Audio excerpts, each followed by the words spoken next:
Hola a todos y todas, bienvenidos a un nuevo video explicativo que haré para, sobre todo con mucho cariño, para aquellas personas que son podólogas, podólogos y estudiantes de podología. Mi nombre es Jorge Silva, soy un fonoaudiólogo que se ha especializado en el manejo de la enfermedad de Parkinson y de su rehabilitación, y hoy quiero compartirles por video un documento que hace un año atrás elaboramos junto con Natalia Alvial, una gran kinesióloga que ha dirigido ahora últimamente a la fundación y que ha hecho parte también de la coordinación de equipos interdisciplinarios dentro de los tratamientos de Parkinson, y vamos a hablar acerca de la podología y el Parkinson. Hace un tiempo atrás nosotros creamos esta guía, casi hace un año atrás, como un esfuerzo por incluir a aquellas personas que estaban estudiando en un instituto de nuestra ciudad, Curicó, quienes reciben el título, perdón, de técnicos en podología.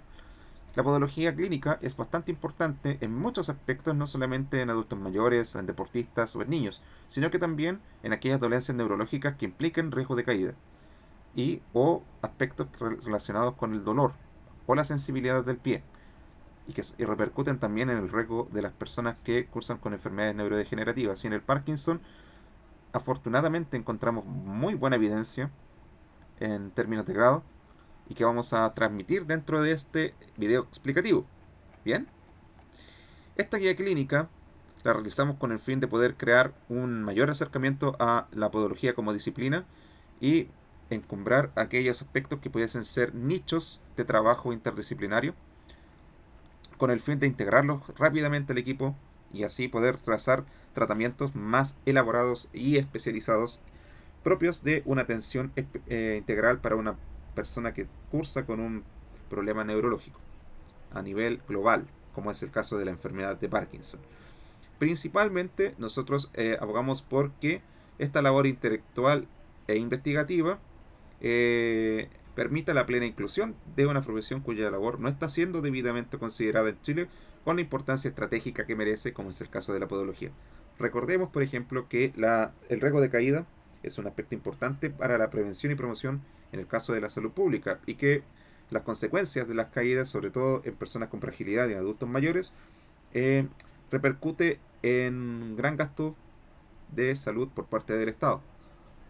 Es por esta razón que esta guía clínica se enfoca más bien en aquellos aspectos que pueden ser atendidos rápidamente y de forma específica, además, por personas ligadas al área de la podología. No solamente podólogos en sí, sino que terapeutas ocupacionales, etc.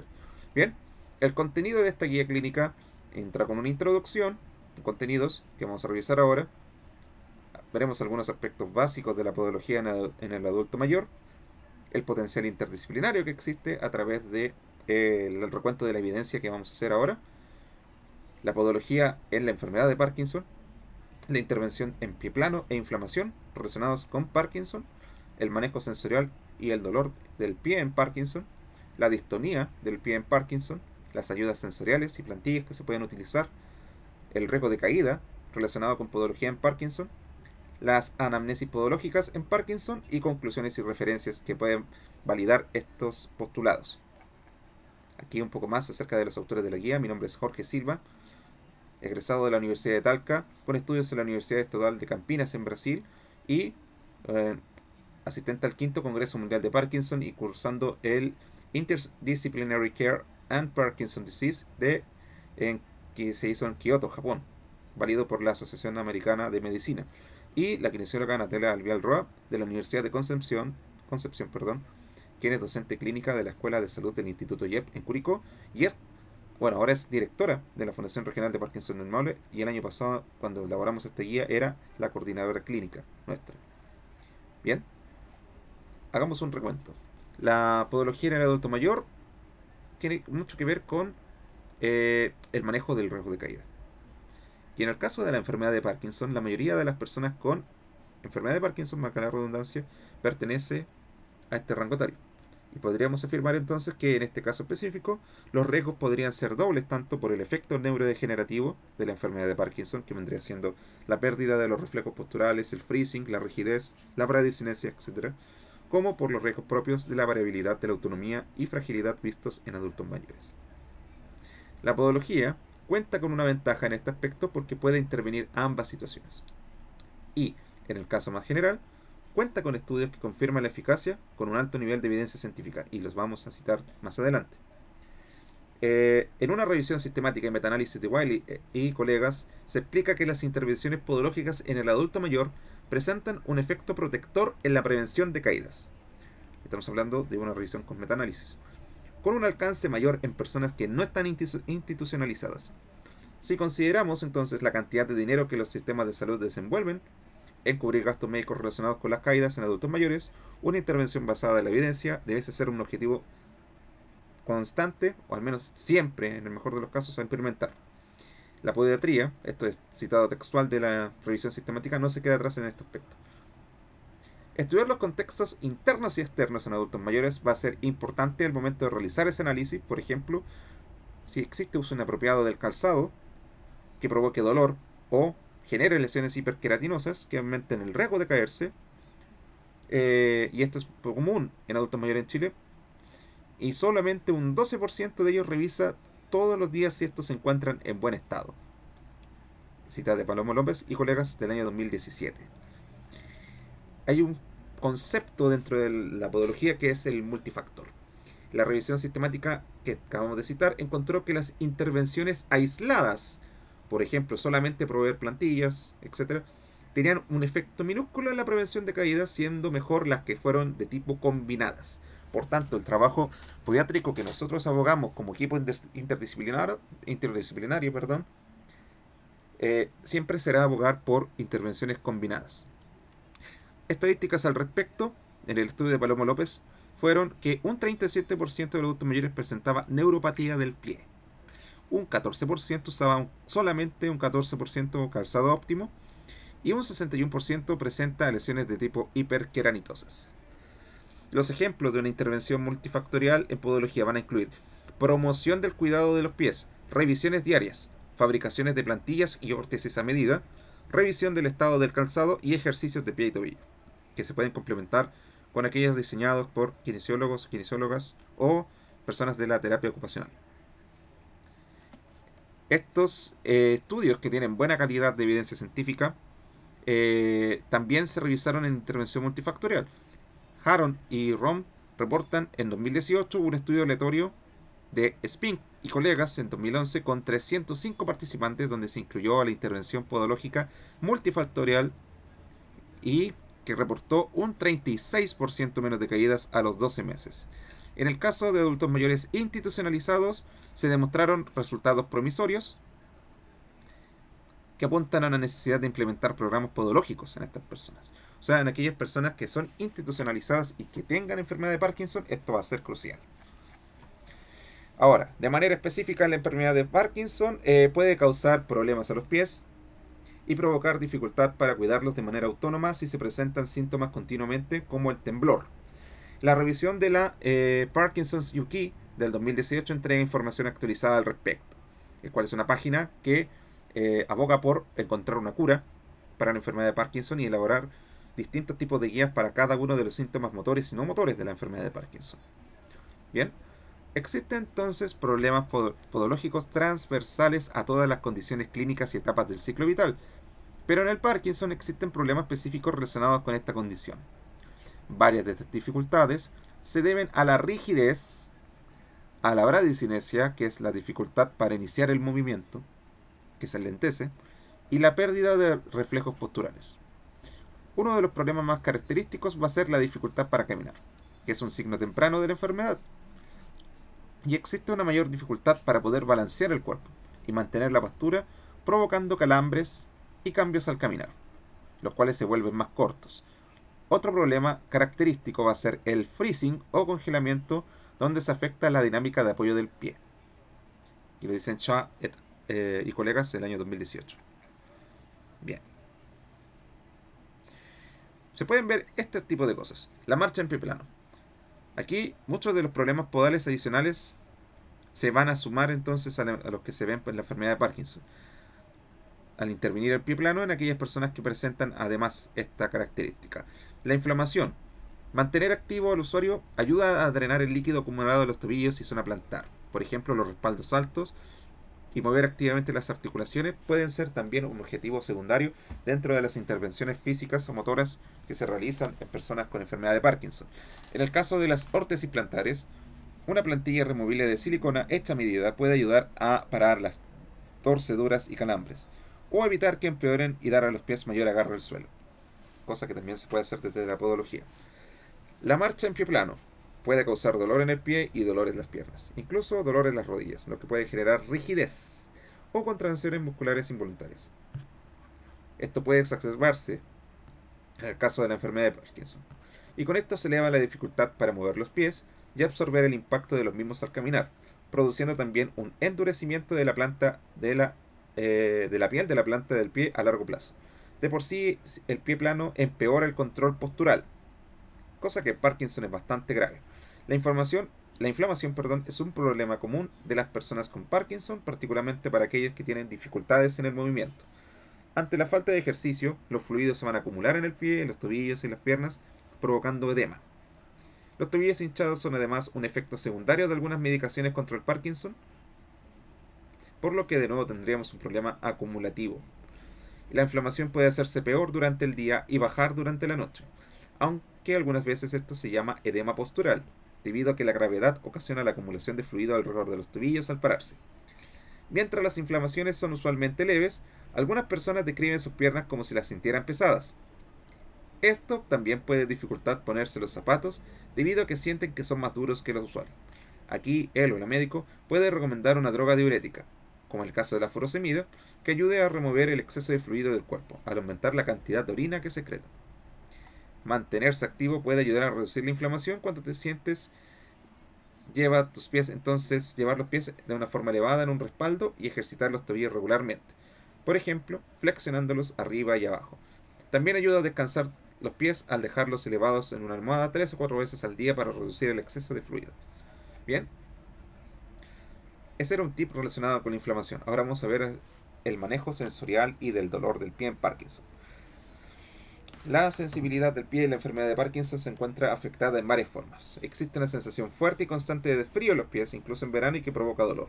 Esto lo dicen Kataoka y Ueno en el año 2016, en su estudio. Presentan peor estabilidad al girar el pie. Ya vimos que había otros aspectos de la podología que tenían que ver con la estabilidad o balance. Y la pelvis. Y de la posición del tobillo con una alta correlación de la gradiente de sensibilidad que se va a disminuir en el caso de riesgo de caídas, que dicen Gortz et al del 2019. Sin embargo, la estimulación mecánica continua de la planta del pie produce cambios beneficiosos en la activación muscular e incluso en la conectividad cerebral. Estamos hablando de neurorehabilitación. El dolor plantar es particularmente problemático respecto al riesgo de caídas, porque empeora el balance y la habilidad funcional. Esto se expresa en tareas como sentarse y pararse, caminar continuamente y tareas en pasos alternados. El dolor plantar ha sido el único factor independiente predictor de todos estos resultados. Esto es bastante importante. Si yo soluciono el dolor plantar, estoy atacando el factor independiente que predice estos resultados anteriores sobre el balance y la habilidad funcional. ¿De acuerdo? Por eso es muy importante la podología aquí. El miedo a caer también está relacionado. Cosa muy común de ver en pacientes con Parkinson. En un estudio realizado por Mucha y colegas en 2018, un 19% de los participantes adultos mayores sin problemas podales, salvo el dolor severo, reportaron tener un miedo a caer significativamente alto. Otro resultado importante hallado fue que el dolor podal aumentaba los índices de fragilidad y debilidad, asociados también con riesgo de caídas. Un cuadro clínico asociado al dolor severo y que tiene que ver con los efectos de los medicamentos y también propios del Parkinson son las distonías. En el caso del Parkinson, la mayoría de estas, que son calambres generados a nivel central, son de tipo focal, parecidas a las distonías del escritor, pero en pie. Se invierten los dedos, se suben. Incluso puede ocurrir la aparición de pie equínovaro. El 26% de los usuarios con enfermedad de Parkinson que manifiesta problemas de balance se deben a problemas del pie. 1 de cada 4 requiere la atención inmediata de un podólogo o podóloga. Eso es bastante importante. Y sabemos que la enfermedad de Parkinson es la segunda enfermedad neurológica más prevalente luego del Alzheimer, desde el punto de vista de lo neurodegenerativo. Bien, Más o menos así terminan siendo las distonías. Son los dedos hacia arriba, hacia abajo, ¿entienden? Torcidos. Las distonías son un síntoma frecuente de la enfermedad de Parkinson, así como en otros parkinsonismos. Es un trastorno del movimiento que causa contracciones en varios músculos, o sea, cuando los músculos se vuelven más acortados de lo normal, lo que va a provocar deformación o dificultad para estirarlos. En el Parkinson, la distonía puede causar repetidos movimientos de contracción, que se llaman espasmos, lo que va a ocasionar posturas anormales en la parte del cuerpo afectada sintiendo dolor. En los pies, esto ocasiona deformidad estereotal, donde los sortejos o dedos de los pies se contraen hacia arriba. Algunas veces la distonía puede causar que los dedos de los pies se retuerzan y el tobillo puede además girar opuestamente. Eso altera el balance de presión sobre el pie al caminar, provocando hiperextensión plantar, lo que obliga a la persona a caminar de forma normal, con el consecuente riesgo de caída. Bien, todo está calzando. Uno de los motivos más comunes de la distonía y de la torcedura de los dedos es la medicación del Parkinson. Una dosificación de la medicación por un médico especialista puede ayudar a evitar las distonías. La distonía dolorosa del pie, que estamos viendo acá, se va a presentar tempranamente en la enfermedad de Parkinson, aunque también se ve en etapas tardías cuando se acaba el efecto de la levodopa, según Walter y colegas en 2012. Se ha sugerido entonces que puede observarse en cerca de la mitad de las personas con enfermedad de Parkinson.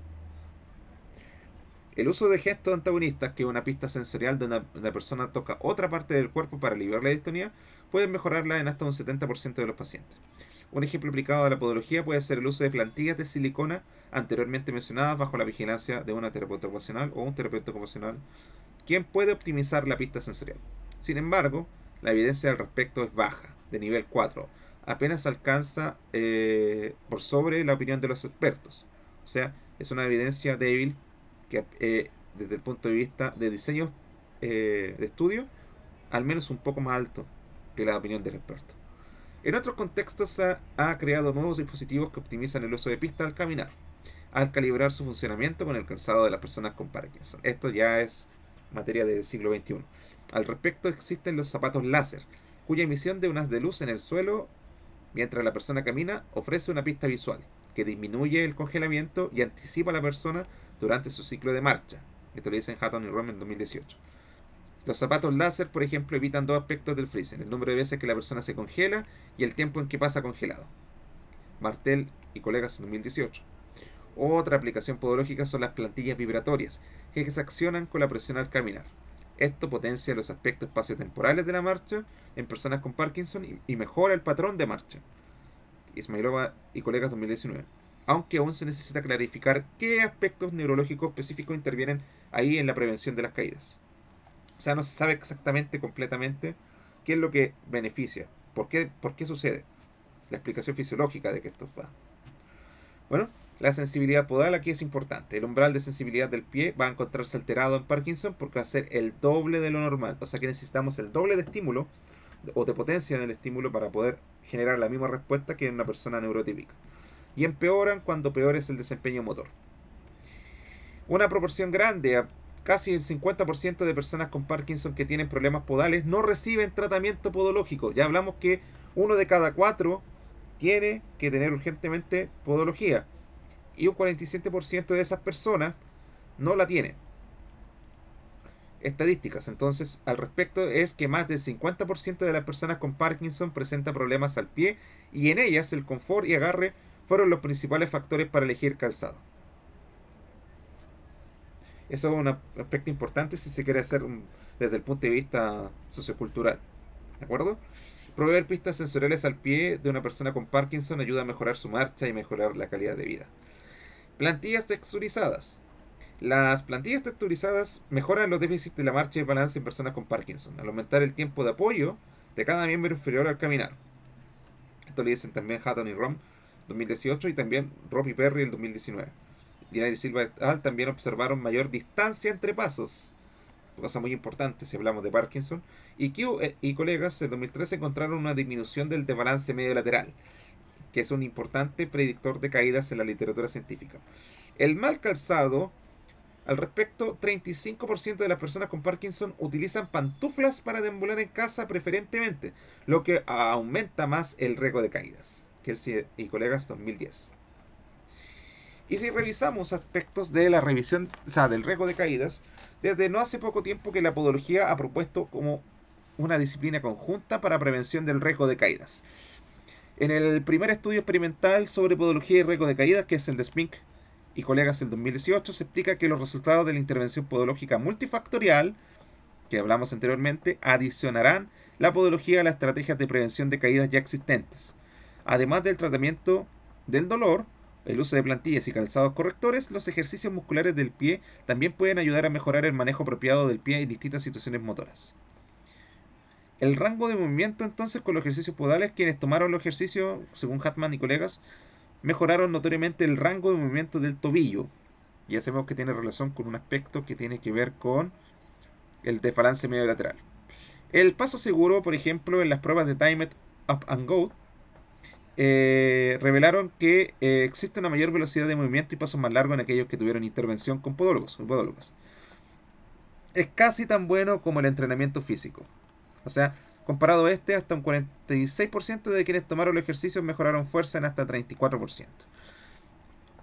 Los ejercicios podales, sin embargo, no entregaron mayores beneficios en áreas como el desempeño físico en general. Esto se tiene que ver con un lema de la neurorehabilitación, donde lo similar se rehabilita con lo similar. Siempre. Las transferencias no son mucho. Hay que ser bastante específico en las intervenciones. En cambio, en otras las transferencias son muy buenas. Entonces, esta es la guinda del pastel. Los altos niveles de evidencia en el manejo de caídas. Hay una revisión Cochrane. Estamos hablando ya de lo mejor que puede haber dentro de este tipo de revisiones y que busca los mayores índices de evidencia científica en salud. Comprobó que las intervenciones multifactoriales de los podólogos o podólogas o multimodales, como se nombró en la revisión, demostraron prevenir la cantidad de caídas en adultos mayores con pie doloroso. Esto es muy importante, porque hace ver que la podología es una disciplina científica y que debemos velar porque exista una integración en los equipos interdisciplinarios de la podología, pero también que entreguemos este tipo de incentivos y revisiones para que las atenciones sean específicas y intensivas. Aunque el estudio de Gillespie y colegas no demostró que se previenen las caídas en el estricto rigor, el hecho de que las intervenciones multifactoriales disminuyen el número de caídas por sí mismas es una prueba empírica importante para poder justificar esto que estamos hablando acerca de integrar la podología. Al menos en el caso de los adultos mayores que pueden tener también Parkinson. Las condiciones entonces para que esto ocurra deben incluir los ejercicios podales. Importante. Otros aspectos como la educación podológica no logran beneficios por sí solos. Esto apoya la idea de ocupar varios flancos a la vez, en este caso las intervenciones multifactoriales en podología. La evidencia entonces que es apoyar este tipo de técnicas multifactoriales, pero si pensamos entonces en un entorno interdisciplinario se podrá complementar las áreas donde esto por sí solo no signifique un progreso mayor. Entonces es por eso que es importante apoyarse con otros actores relacionados como la kinesiología, la terapia ocupacional, la psicomotricidad, etc. en el equipo de trabajo especializado en Parkinson y en otros parkinsonismos, y esto lo habla un autor, Blaine y colegas, el año 2019. Para poder realizar estos grandes descubrimientos se debe hacer la anamnesis. La anamnesis podológica entonces dependerá de realizar una buena entrevista clínica, y Rosenblatt y colegas en el 2020 establecen una guía que organiza cada segmento que profesionales de la podología deben realizar. El historial médico referente al Parkinson, entonces se comienza indagando el historial en profundidad del usuario o usuaria que se le está haciendo esta anamnesis. Se debe realizar examinación física, sensorial y motora. Se debe considerar revisar el calzado, la biomecánica del pie y problemas y deformidades que puedan estar dentro de este caso. Intervención multifactorial, acabamos de verlo de nuevo, combinación del cuidado del pie, análisis del calzado, distribución de plantillas a medida y ejercicios, tal como lo recomienda la revisión Cochrane. Y la sensibilidad en las plantas del pie y en las plantillas. Aspectos van a tener que incluir el grosor, la textura y la suavidad de la plantilla y el manejo de cuadros dolorosos del pie. Todas estas 4 cosas deben considerarse al momento de realizarle la anamnesis a un paciente o una paciente con enfermedad de Parkinson. Los otros procedimientos recomendados tienen que ver con el carácter funcional del cuidado de los pies y considerar diversos grados de autonomía a la hora de lavar, cortar uñas o cuidar el desgaste de los zapatos. Con los cuidados generales, esto lo explican sobre lavar los pies diariamente con agua tibia junto con un jabón suave que no irrite la piel. No hay que hacerlo más del tiempo promedio del baño porque esto puede destruir algunos de los aceites naturales del pie, y esto lo dice la Parkinson's UK del 2018. Secarlos cuidadosamente, especialmente entre los dedos de los pies. Se recomienda usar papel de secado en vez de toallas cuando es la persona con Parkinson quien se seca. Se puede utilizar crema o aceite 2 veces al día, cuidando de no dejar residuos entre los dedos de los pies, y usar piedra pómez para las hiperqueratinosis. Respecto a las uñas, se recomienda no dejar demasiado cortas o bajas las esquinas para evitar la aparición de uñas escarnadas. También se recomienda no utilizar tijeras o llamar al podólogo para poder hacerlo bien cuando ya no sea capaz de hacerlo por sí misma. La ejercitación es importante para mejorar circulación de los pies, así como no exponerlos a temperaturas extremas. Y se puede extender la vida útil de los zapatos utilizando una horna y calces de silicona para mantener la forma del zapato, así como no utilizar el mismo calzado todo el tiempo. Las conclusiones entonces son que a partir de las revisiones e investigaciones mencionadas, la importancia de la inclusión de la podología entonces es demasiado grande como para dejarlo pasar. Las mejores intervenciones podológicas demostraron ser las multifactoriales que hablamos hace un tiempo atrás, hechas en conjunto con los demás profesionales ligados a la prevención de caídas, incluidos fonoaudiólogos y fonoaudiólogas, por el manejo de la rehabilitación del equilibrio vestibular, del oído interno y el manejo del dolor del pie. Futuras investigaciones van a ser entonces necesarias para poder obtener datos en otros contextos, como en el caso de aquellos pacientes con Parkinson que están institucionalizados, siendo esta obra entonces, que ayudé a co-crear, un esfuerzo para estimular esta búsqueda. Ahora veamos la cantidad de referencias relacionadas con esto. Y eso entonces ha sido todo. Dudas o consultas las pueden realizar a través de los comentarios. Esta guía es gratuita completamente. Hay un enlace para ISU donde pueden verla. Y si ustedes gustan, también se puede subir a otras plataformas como Scribe o SlideShare. ¿De acuerdo? Entonces, esto ha sido todo. Cualquier consulta o duda, saben dónde contactarme. Que estén bien y cuídense mucho. Chao, chao.